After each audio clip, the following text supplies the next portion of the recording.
La vida linda es la que llevo yo, regando cariño y brindando amor. Que una...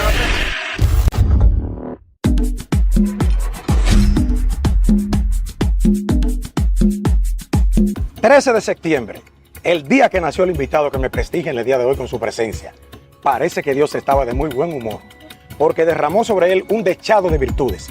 Cantante y compositor de un rosario de éxitos, maestro de voces y el corista más solicitado en los últimos 40 años. Tanto así que para que una disquera te firmara una producción o te sonaran en la radio, tenía que estar el nombre de él en los créditos de esa producción. El Príncipe y sus invitados tiende la alfombra roja para recibir en el día de hoy el maestro de maestros, el ícono, el artista más completo de la República Dominicana, Henry Hilton García Rosario. ¡Santo Dios! ¡Esto sí está sabroso! Una mami por aquí, otra mami por allá, sí. Salsa con coco en este verano. Salsa con coco. Kioni Batista, ¿qué pasa? ¿Qué espera? Suéltame unos cuantos palos de Henry García ahí. ¡Pronto! Siempre que la primavera le da su turno al verano, la costumbre del hispano es salir a pasear. Cuando te resuelvas a volver conmigo, estoy a tu orden.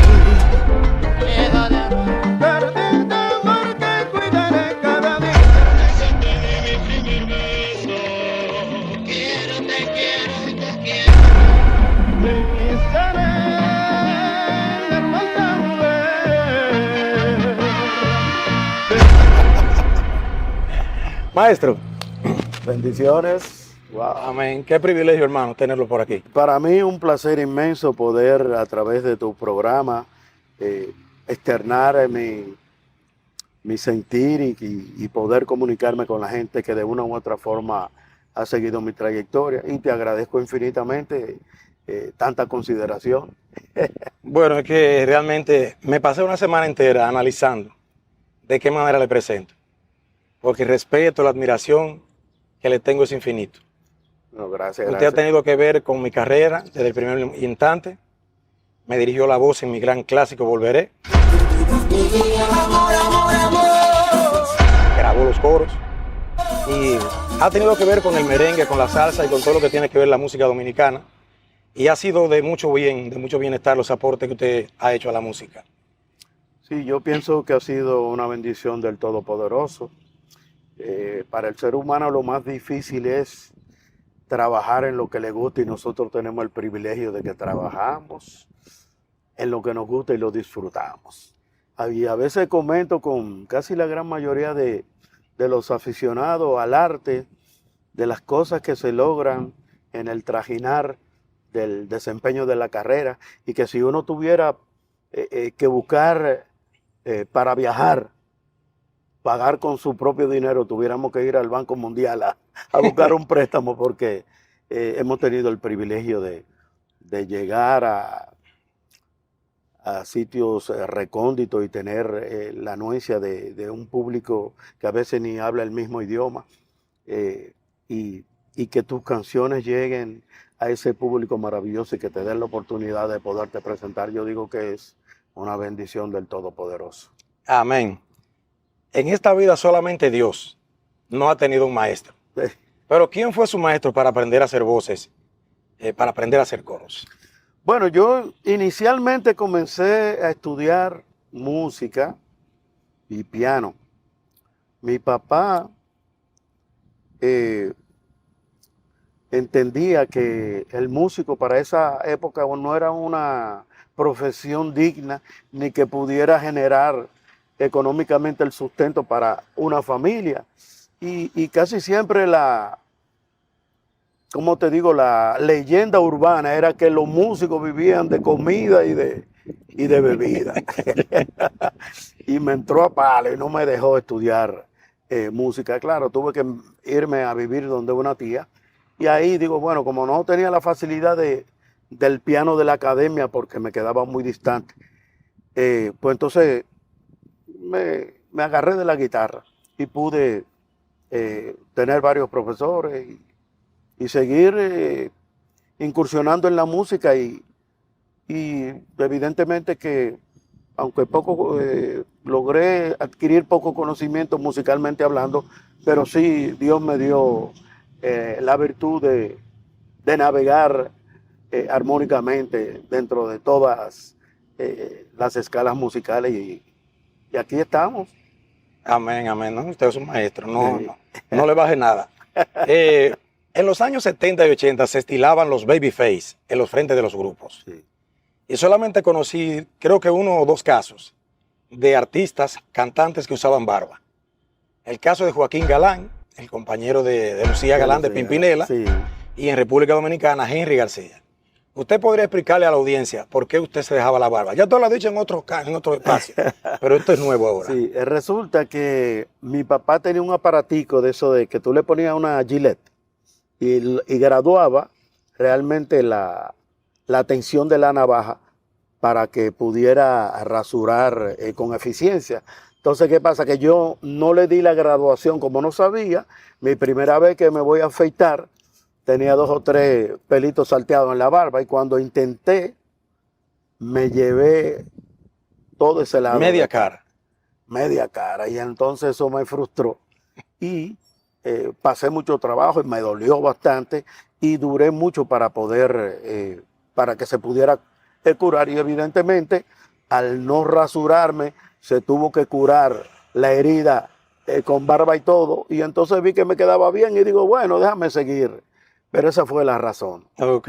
Bueno, yo vi que ya cuando entraste a la Coco Band fue que apareciste solamente con bigote. Sí, sí. De ahí para atrás conservaba ya, porque al principio lo usaste por necesidad y después te gustó el estilo. Exacto, sí.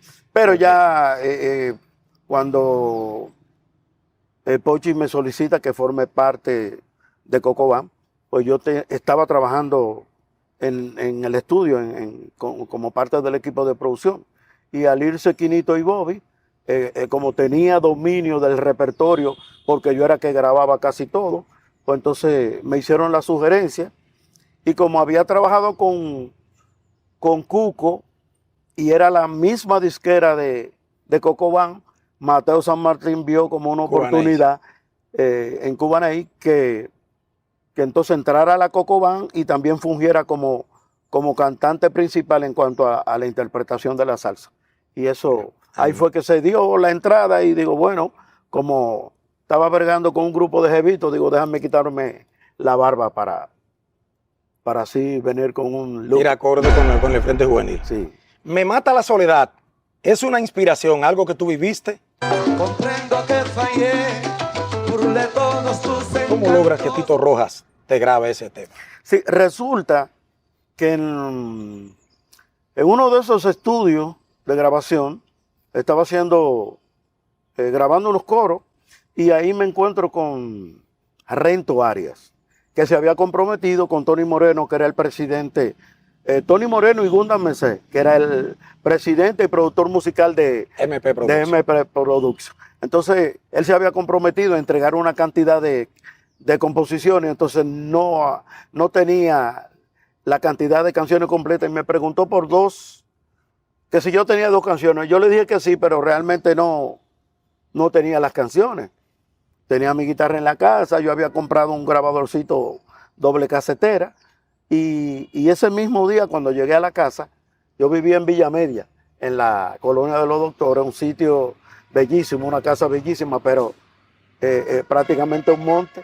Sí, porque por ahí, en esos tiempos se estaba iniciando el proyecto. Y entonces, entonces, era un polvazo tremendo. Y no mucha vegetación. Sí. Y apenas habían en el sector mío habían 8 casas, pero quedaban una de la otra bastante distante. Y entonces el argumento vino por ahí, como estaba en una casa bonita con la familia,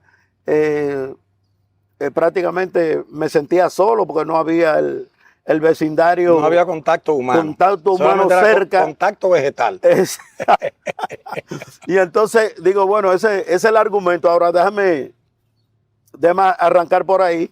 Y pensando en la soledad, comencé a escribir. Afortunadamente el tema son de esos temas que sale con melodía y todo. Las letras, Escuchando la letra, me pude dar cuenta que usted estaba demasiado avanzado a los tiempos. Porque hoy se hace un doble sentido explícito, que ya no es doble sentido, sino directo. directo, sí, sí. Yo miro al pensar cuando hacíamos el amor. O sea, usted está hablando de manchar los interiores. Los interiores, sí. O sea, que realmente estaba picante eso. Y esa misma noche hice también Corazón Programado, que lo iba a grabar Anthony Cruz, pero no sé, por cuestiones ahí de salud, no se pudo. Y entonces Pochi había escuchado el tema y me dijo, no, resérvalo para mí. Y entonces lo cantamos. No me vuelvo a enamorar en esta vida infernal. ¿Cuál fue el primer artista al que le grabaste coro que te pagó y cuánto te pagó? Bueno, evidentemente que la primera vez que yo grabé fue con el grupo Las Panteras, que era el grupito de Julito de Chan, en La Barrica. Y grabamos 2 temas y yo recuerdo que me dieron 5 pesos por tema. 10 pesos. Realmente, Estamos hablando, eso fue en el 76. 5 pesos me pagaron a mí en el primer baile con Dios y su victoria. Después, Que nunca han sido nada realmente. después grabé con Cuco, porque ahí permanecí durante 1 año y algo en La Barrica. Entonces Cuco me fue a ver a La Barrica y de ahí me hizo la propuesta. Después el tercer grupo con que grabé fue con José Esteban. De ahí los coros. Por ahí había subido había un a coro 15, ya. a 15 pesos, creo que era los coros. Excelente. ¿Cuál es la canción que más dinero te ha generado en regalías? Me mata la soledad, evidentemente, porque Tito Rojas, yo digo que de los salseros que más incidencia tuvo y a nivel de pegada, a nivel mundial, y era de los artistas que vendían sustancialmente su producto. ¿Dónde naciste y de dónde son tus padres? Yo nací aquí en la capital. Mi papá nació en Sánchez, pero se crió en Nagua. Y mi mamá era de Cayetano Hermosén, de Moca. Yo nací en La Angelita. En la Angelita, sí, así era que se llamaba Sí. Robert Ricabral, creo que. Robert Ricardo. Exacto. ¿En qué momento y a qué edad descubres el talento para el canto y la música? Bueno, yo desde pequeño sentí inclinación por la música y recuerdo que me ponían a cantar en casi la mayoría de los encuentros en casa, teniendo yo 4 o 5 años. Mi papá y mi mamá también cerca de mi casa. Yo nací en la María Montes 74. Eso es Villa Francisca, María Monte 74. entre la Peñavalle y Eso es con Villa Agrícola. no, Villa Francisca o algo Sí. por ahí. Y como a 4 casas de mi casa había una iglesia, y entonces como yo cantaba, mi papá nos puso como especie de una varilla con muchas tapitas machacadas a nivel de pandero. Y ahí yo me Ok. fajaba a cantar todas las canciones que oía de la iglesia, la cantaba tocando el pandero que puso mi papá. Y entonces el pastor de la iglesia me escuchaba cantando y me invitó a que formara parte del coro. Entonces me llevaban a cantar en la iglesia evangélica. Y Como debe de ser. sí, sí. Solo he visto 2 casos de pulmones especiales y de diafragma amplio. El caso de José José, con el tema La Almohada, que prolongaba el final. Solo está mi alma. Y duraba muchísimo rato proyectando esa voz. Y el caso de Henry García en el tema Sí, sí, Ricardo. ¿Qué tipo de técnica usas para conservar esa habilidad y esa capacidad de sin respirar alargar tanto las notas? Entonces, definitivamente que mi profesor, mi maestro fue José José, de manera empírica, como digo, porque prácticamente era el artista del momento cuando ya era un adolescente, y entonces prácticamente asumí el imitarlo en todo el sentido de la palabra.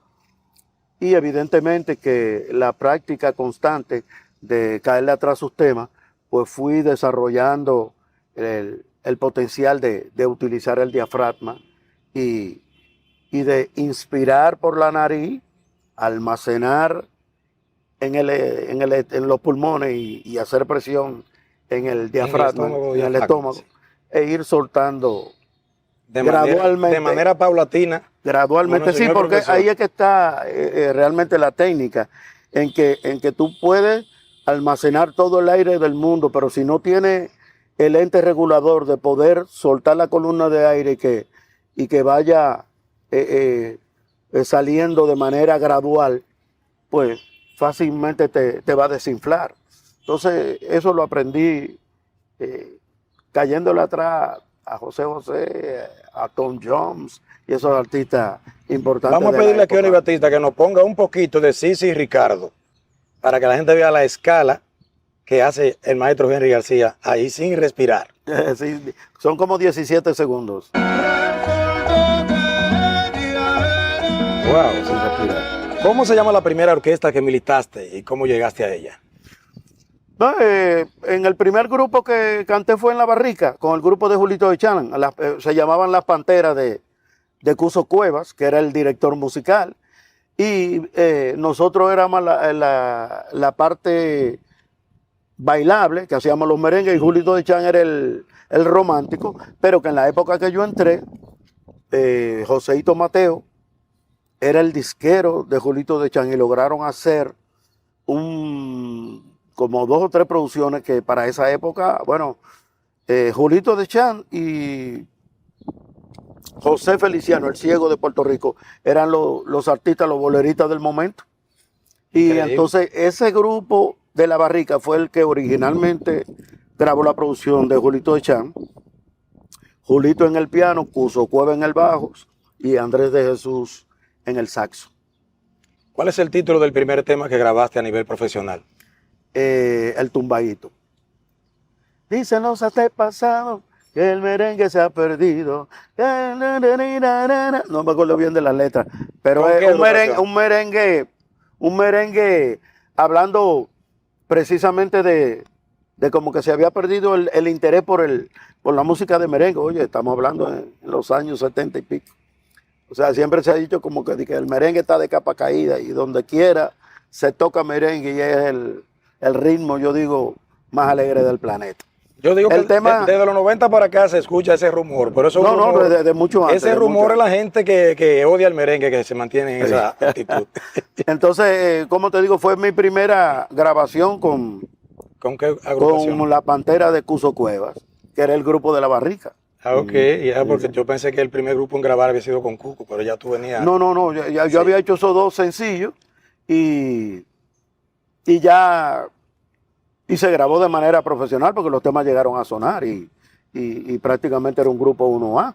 Cuso, Andrés de Jesús eran de los músicos importantes y que tenían incidencia en las grabaciones de esa época. No sé si sea diosidencia o coincidencia, pero aquí en tu biografía vi que tú entraste a la agrupación de Cuco Baloy el 19 de febrero. Ese es el día de mi cumpleaños. ¿Cómo logras entrar a la orquesta de Cuco Baloy? ¿Quién te recomienda? Bueno, resulta que cuando yo cumplí 21 años, el regalo de los muchachos era llevarme a un restaurante famoso que había en la Máximo Gómez cerca de los bandos ahí, Herminia. Herminia. Ese fue mi regalo, llevarme ahí.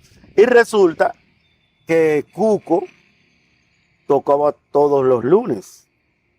Nosotros fuimos precisamente porque en casi la mayoría de las churches yo vivía cantando los temas de Raulín, que para ese tiempo estaban súper pegados. Ah, no, pues el lunes va a tocar Cuco, donde Herminia, vamos a celebrar para allá. Y nos fuimos a celebrar. ¿Qué pasa?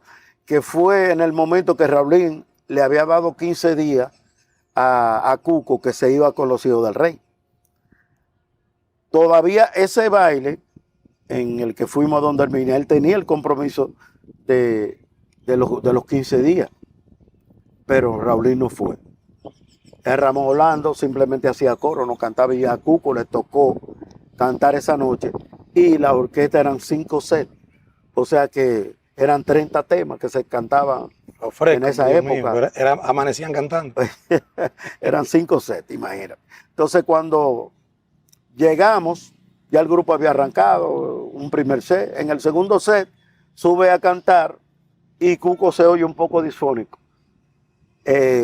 Alexis Duval, andaba con nosotros, y otro amigo que vive en Estados Unidos, se llama Héctor Veloz. Comenzaron a hacerle señas a Ramón, al oír a Cuco un poco ronco, le dicen, él canta.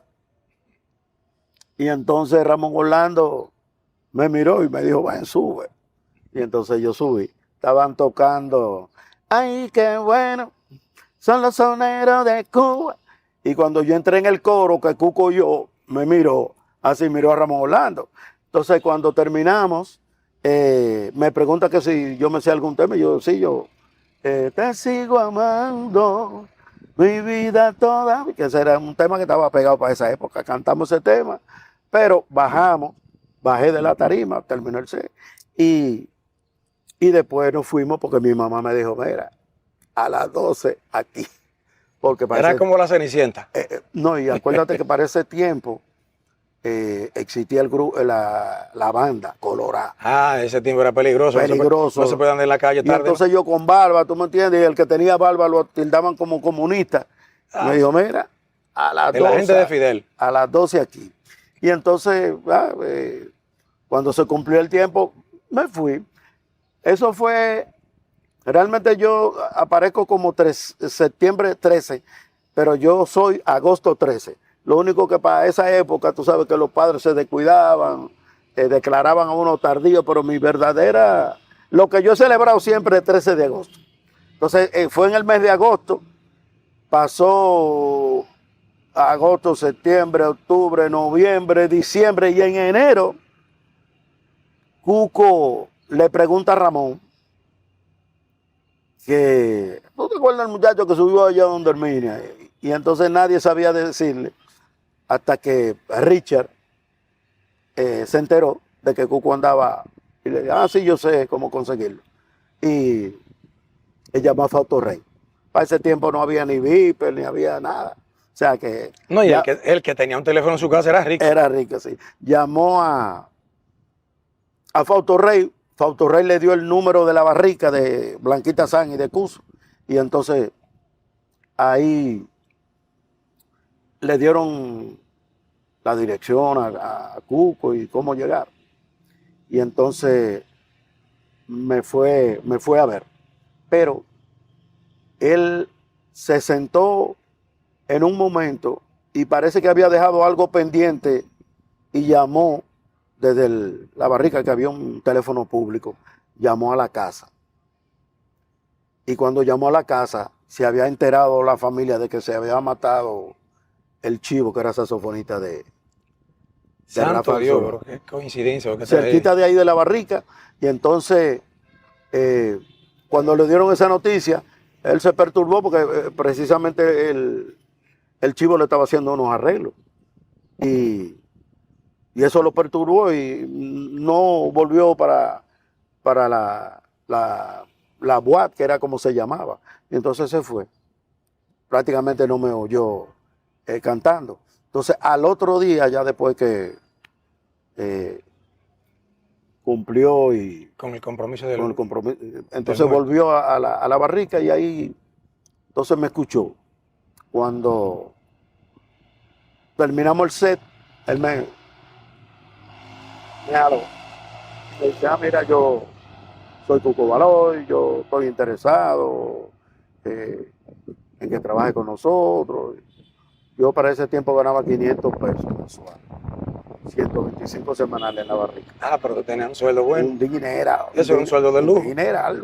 Sí, pues el sueldo mínimo en ese tiempo era menos de 125 mensuales. Menos de 125 mensuales. Sí. Y entonces yo le dije, bueno, Cuco, yo sé que el grupo está sonando bien, hay mucha perspectiva, pero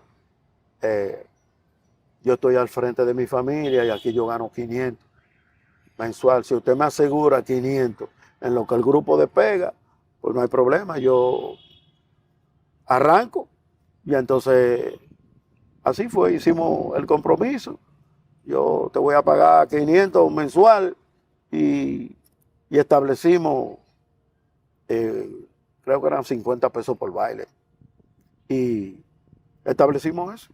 Ya después que el grupo arranca, entonces ya rompemos con ese compromiso y se hace un ajuste en la compensación por baile y seguimos. Gracias a Dios fue Un éxito. un éxito rotundo. 8 Desde años. que te di mi primer beso.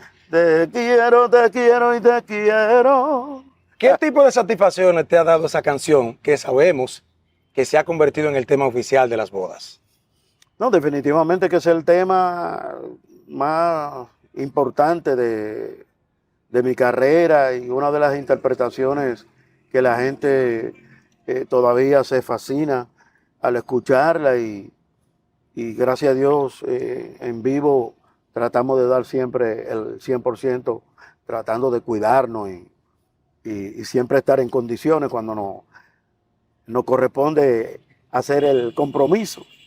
Y definitivamente, bueno, el sábado estaba tocando yo una boda y tuve que repetirla. Y hay gente que me dice, si tú quieres no cantes, mana, cántame Te quiero todo el tiempo.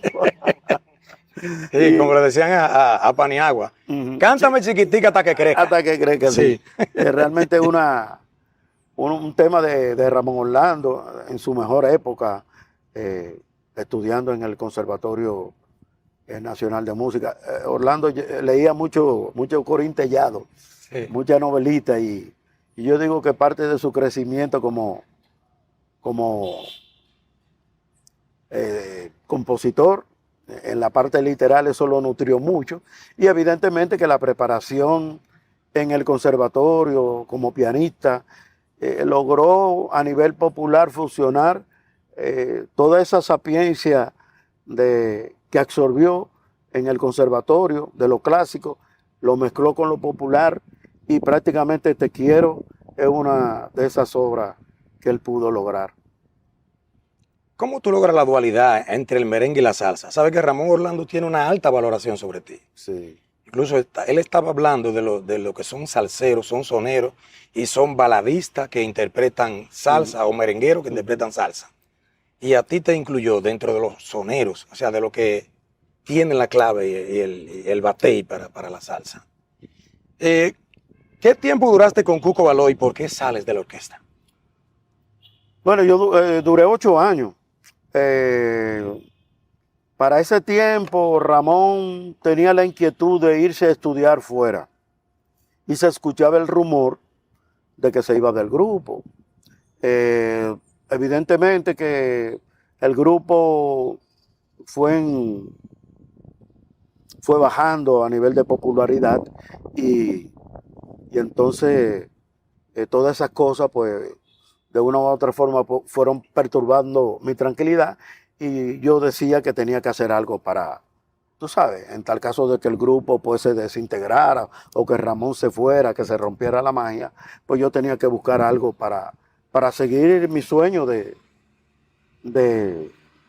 cantante y entonces en ese preciso momento recibo la propuesta de Ricardo Bello, que era un disquero independiente, pero que había tenido incidencia con algunos cantantes dominicanos, con la familia Andrés, había tenido también, tú sabes, trabajo súper interesante, y me hizo la propuesta y yo acepté con mucho...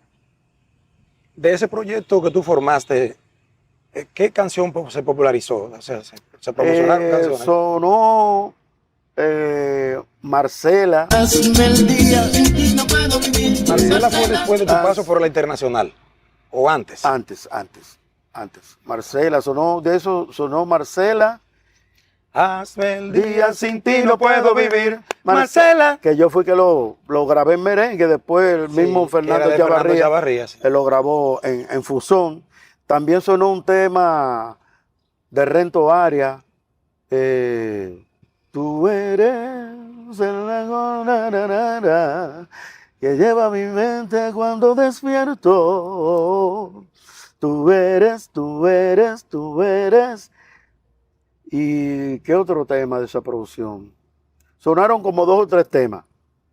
Pero entonces, ahí se atravesó Betty Mi Ciego, que había venido como artista a hacer algunas presentaciones, había roto con la disquera.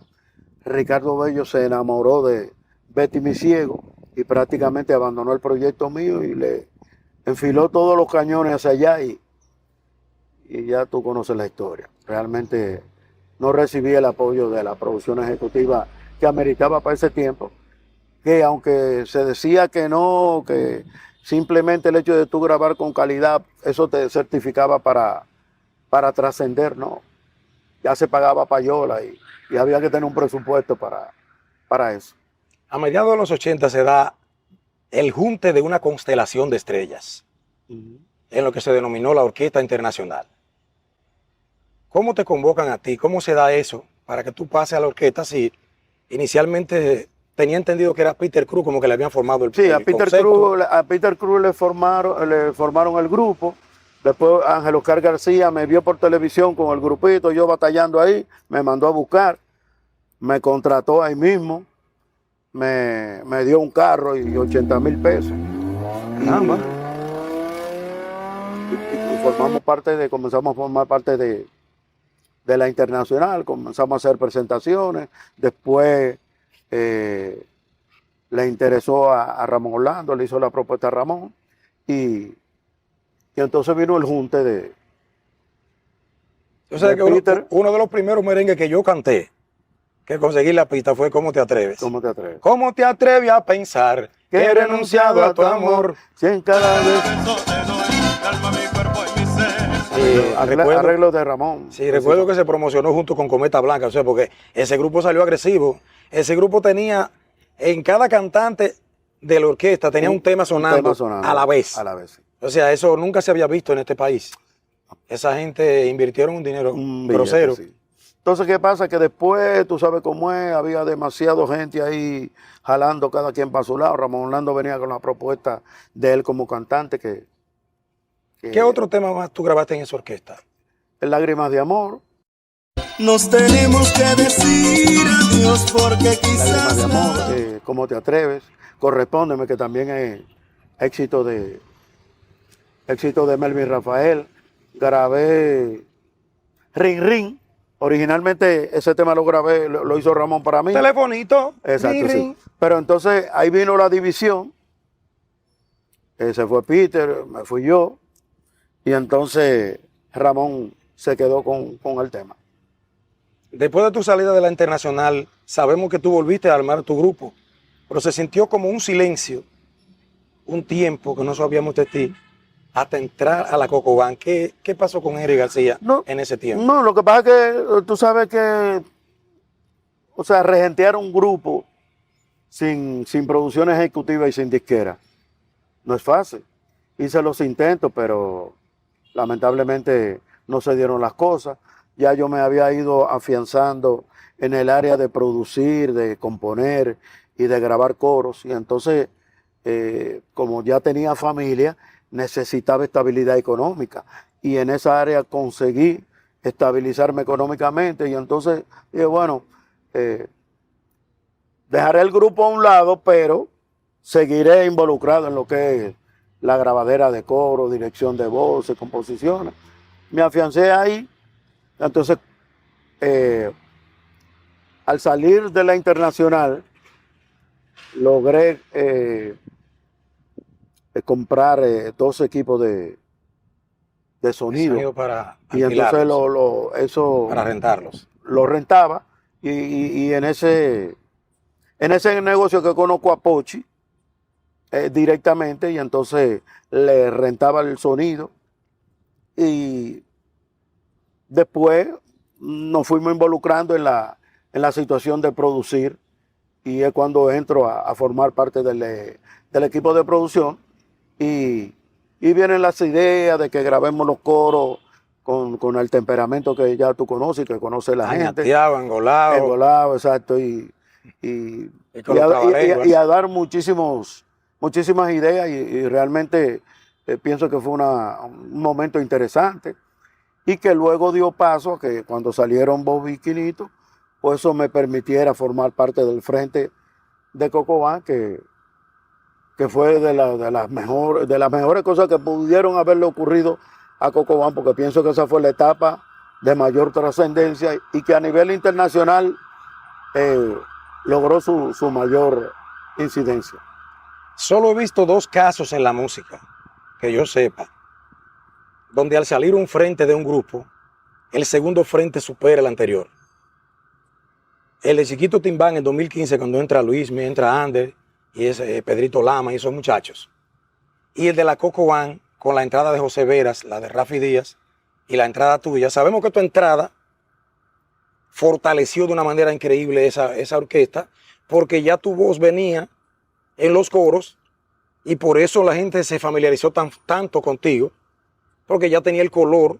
Entonces ahora recibir en vivo lo que recibían en grabación fue interesante. ¿Cómo tú te sentiste cuando llenaron aquel estadio olímpico, el monstruo, que ahora necesitan para llenarlo 5 o 6 artistas, y lo llena la Cocobán? Al tú ver aquel mar humano, ¿qué sintió Jerry García? No, definitivamente que Cocobán fue un fenómeno y prácticamente hay que escribir un antes y después de Cocobán, porque fueron muchas cosas que incidieron a nivel musical. Llevaron tanto los arreglos como lo literal a narrar vivencia de la cotidianidad. Hacían temas con casi la mayoría del humor y del diario vivir del dominicano per se.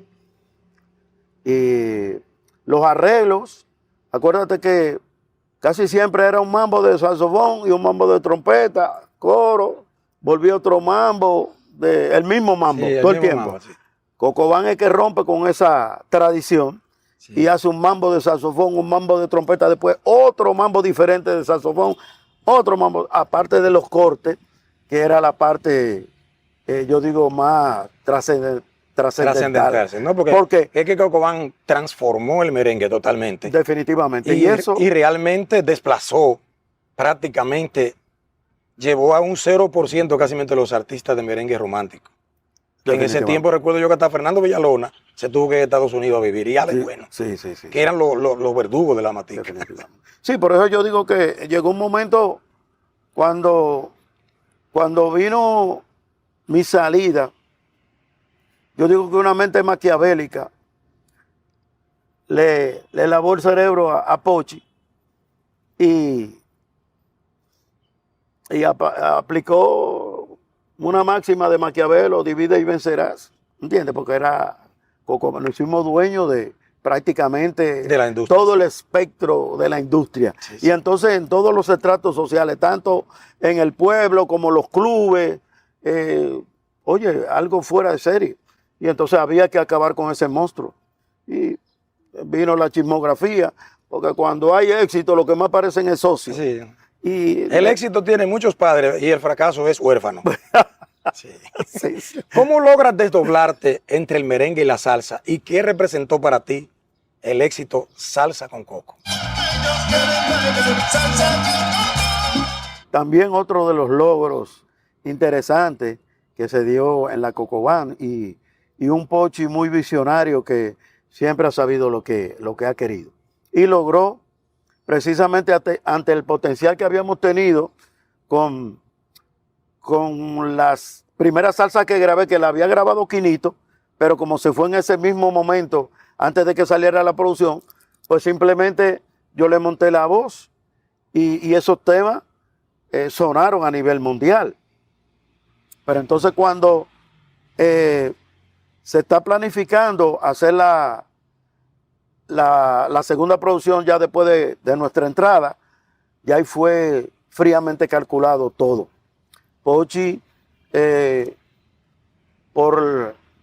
aludiendo a una de las estaciones del año más interesantes, que es el verano, y que tiene una incidencia, una connotación muy fuerte en Nueva York. No, terrible, un verano en Nueva York. Verano, ya lo había dicho el Gran Combo. El Gran Combo, y entonces dice, tenemos que hacer un tema tan icónico como el Un verano en Nueva York. Y Un verano en Nueva York.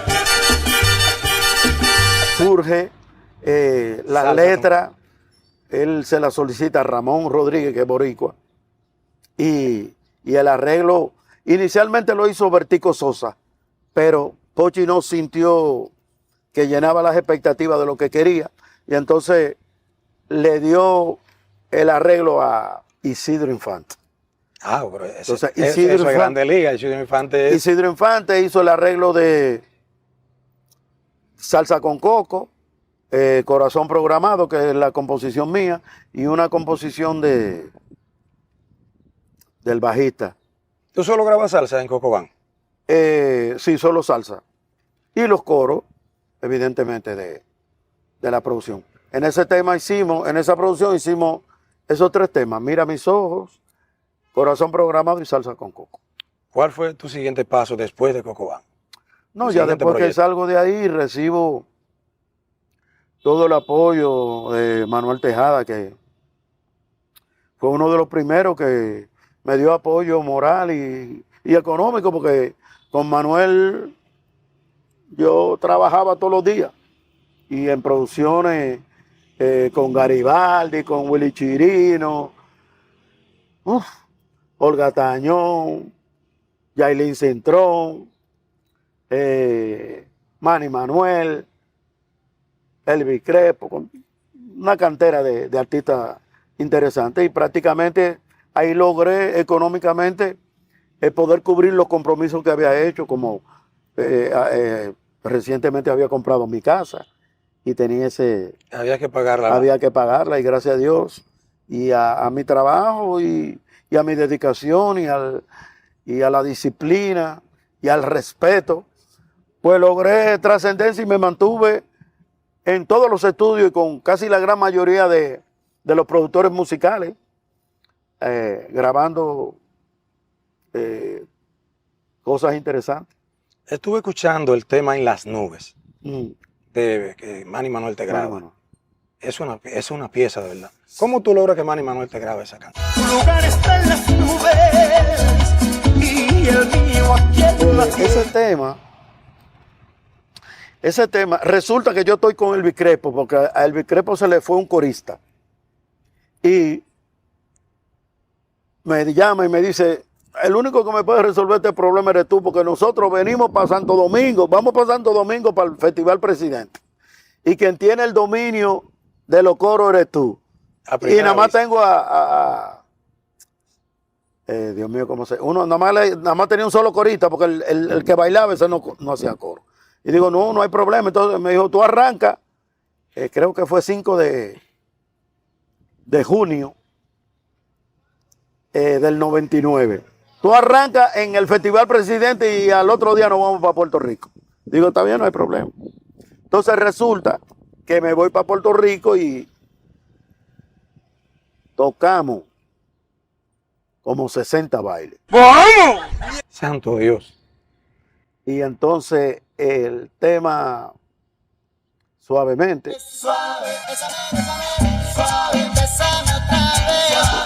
y yo fui también parte de la grabación de esa producción, se había metido de tal manera, y entonces la Sony quería que Elvis Crespo fuera a España a promoción, y lo mandaron en un avión privado. Y entonces me dice, García, si tú quieres, vete, dale calor a tu familia, que yo me voy por 3 días para España. Y de allá para acá nos juntamos, yo te recojo aquí en Dominicana y nos vamos para Mayagüez, que el baile era en Mayagüez. Entonces yo, cuando llego, el mismo día que llego, me llama Luisín Martí. Me dice, García, mira que fulano me presentó 2 temas, pero no me gustó y necesito 2 temas. Digo, pues yo lo tengo. Entonces, Elvis Crespo me había regalado una guitarra Y arranqué por donde Manuel con la guitarra. Me cansé de ser el tonto, enredado a tus caprichos. Me cansé de caminar en tu mundo tan ficticio. Eres dama vanidosa, sensible al oro, al dinero, y un interior incapaz de almacenar puro y buenos sentimientos. Y me perdonas tú, no he querido nunca herirte, pero yo debo decir. Acuciosamente con ranchera. Sí, eso veo que sale como con unos mariachi detrás. Y hizo un Y arreglo después arranca el magistral y merengue. eso en México dio un tablazo. Y el video quedó superior. Entonces, resulta que el tema lo nominan en el 2000 para los Grammy americanos, porque en el 2000 no existían los Grammy latinos. Los Grammy latinos. Pero entonces competí, ¿tú sabes con quién? Con suavemente de Elvis Ay, ay, ay. Crespo. Se enfrentaron dos hijos tuyos, como quien dice. Y evidentemente que me reventó. Pero nada, tuve la mención. Jackie Núñez del Rico, Dios lo tenga en gloria, hizo. O sea, se sintió muy contento porque salía en la nominación como merengue del año. Y como te digo, esa producción me abrió muchas puertas. También me grabó un tema que se llama Eres tú, que también tuvo mucha incidencia, Manny Manuel. ¿Cuál ha sido el secreto para permanecer durante tantos años grabando coros sin que tu voz sature el mercado? Bueno, yo tuve en un momento que realmente saturé el mercado porque estaba fungiendo como primera voz de todos los coros y casi la gran mayoría de los productores querían que grabáramos como Coco Band por la incidencia por de la incidencia de la pegada y el estilo. Coco Band implantó una forma de hacer las cosas. Entonces, nuevas. ¿qué pasa? Que llegó un momento que yo mismo dije, tengo que quitarme porque que demasiado Henry García, y venía fulano y Henry García, y venía, no puedo seguir sufriendo por Zafra. Sí. Viene, digo, no, tengo que buscar una primera voz, para entonces yo quedarme haciendo segunda o tercera, tú sabes, para mantenerme vigente. Ahí aparece Reynolds, que yo lo asumo, a Mauri Colón. Sí. ¿Quién Uno más? de tus alumnos más aventajados, Mauri Colón. Sí, exacto. Sí, lo más Y aventajado. comencé a hacer combinaciones, tú sabes, había un grupo de muchachos evangélicos también que tenían otros cantaban matices y gospel también. Exacto, y sí. R&B. Entonces comencé a mezclar. Y yo digo que ha sido la parte importante porque también tenemos la facultad, a Mauri y yo, grabamos, por ejemplo, bueno, yo grabé Bachata Rosa, como en 3 o 4 temas de ahí. Sí. Y tú no me sientes, ¿verdad? Como yo soy. No, ahí no grabé, no. En Quiéreme como te quiero a ti y vuélveme a querer, no me hagas sufrir. La bilirrubina también. Pero tú no me sientes ahí, ¿por qué? Porque entonces yo voy adecuando la voz a lo que predomina en ese momento. Y así he grabado muchísimos.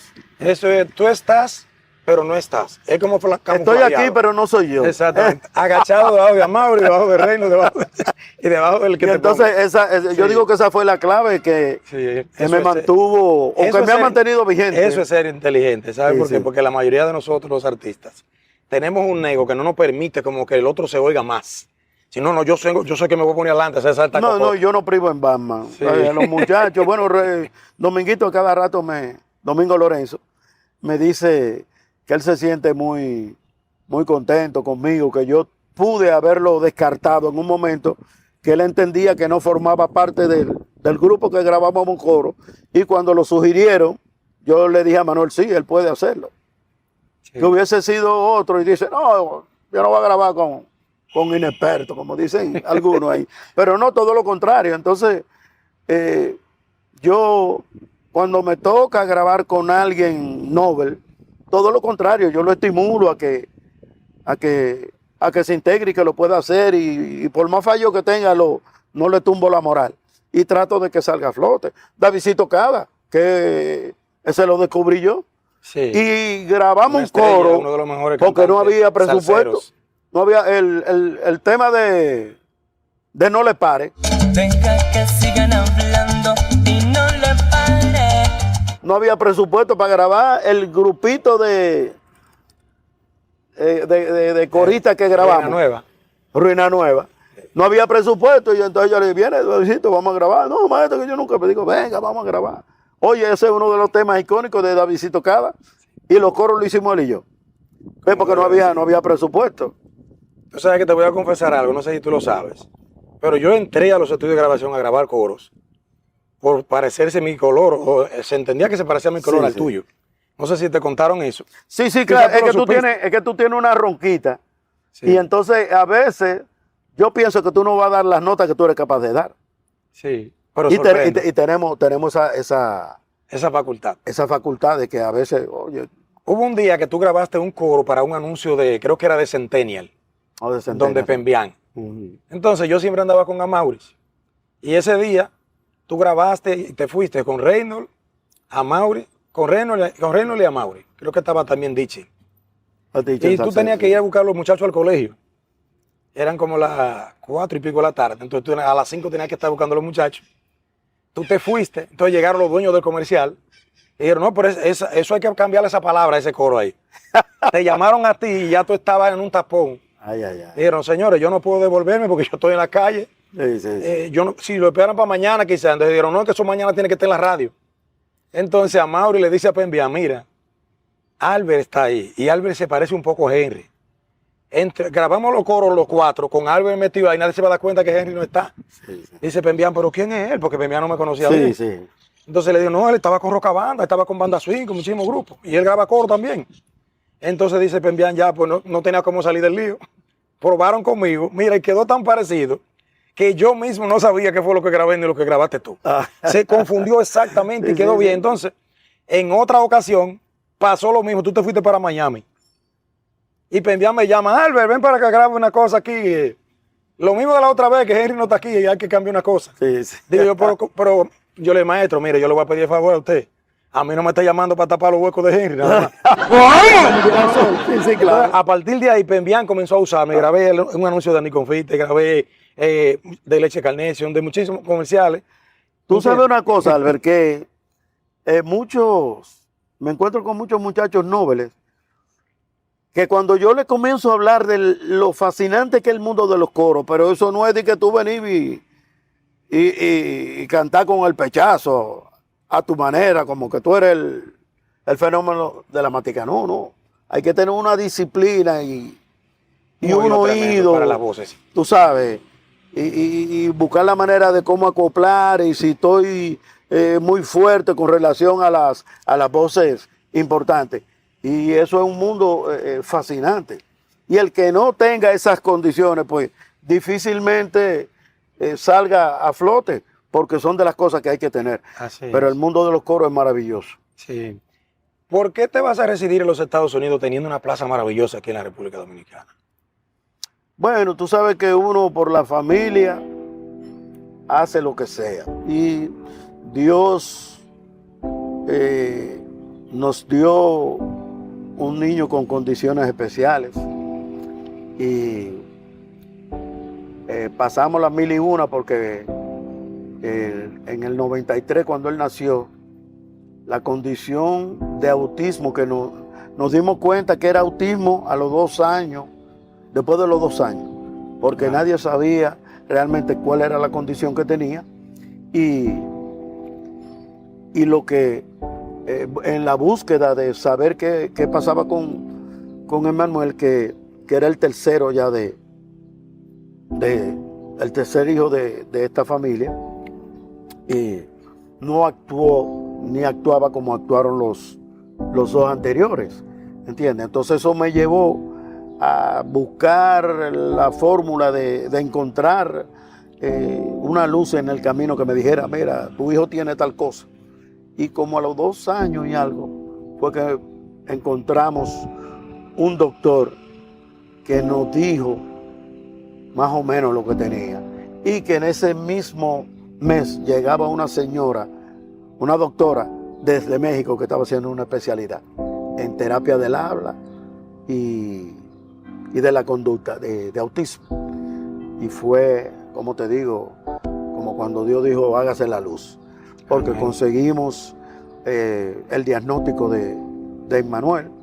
Ella afortunadamente abrió un colegio para esos niños y se alfabetizó hasta el 6º grado. Después ella misma nos recomendó que lo pusiéramos en un colegio normal. Logramos el colegio de Crowley ahí detrás del Blue Mall. Y ahí se hizo bachiller. Entonces, después que se graduó de bachillerato, nos confesó que quería estudiar en la universidad. Como aquí no había condiciones, y yo hice la diligencia para llevármelo fuera, y ese es el motivo. Y ya mi hijo se va a graduar ahora. ¿Cuáles son los nuevos proyectos de Henry García que está haciendo en la actualidad? Bueno, tengo muchas cosas interesantes, tocando, gracias a Dios, con mucha frecuencia. Tenemos un maravilloso grupo que tú sabes que es Domingo Lorenzo, Feni Ortiz y un servidor. Pero también toco con el maestro Diony cuando me solicita, con Ramón Orlando cuando me solicita, con la Cocobán. O sea, yo estoy envuelto en todo lo que me permita el tiempo. Gravitar en el ambiente. Gravitar en el ambiente. Yo estoy ahí siempre disponible. Como debe ser. También ahí, hoy precisamente, me confirmaron una situación que se va a dar, pero eso lo voy a dejar para más adelante. Te voy a dar la primicia, pero más adelante. Bueno, hacer una entrevista contigo se necesita por lo menos 4 o 5 horas. Demasiada sapiencia en ti, un gran maestro. Para el príncipe y sus invitados ha sido un gran honor haber contado tu historia a medias. Así que invito a los seguidores a que se suscriban a este canal, El Príncipe Albert Hernández Oficial, al canal de Kioni Batista, y que sigan a Henry García en todas sus redes sociales. ¿Cuál es su Instagram? Henry García Rosario. Ya lo sabe. Que Dios me lo bendiga mucho. Bendiciones. Cero del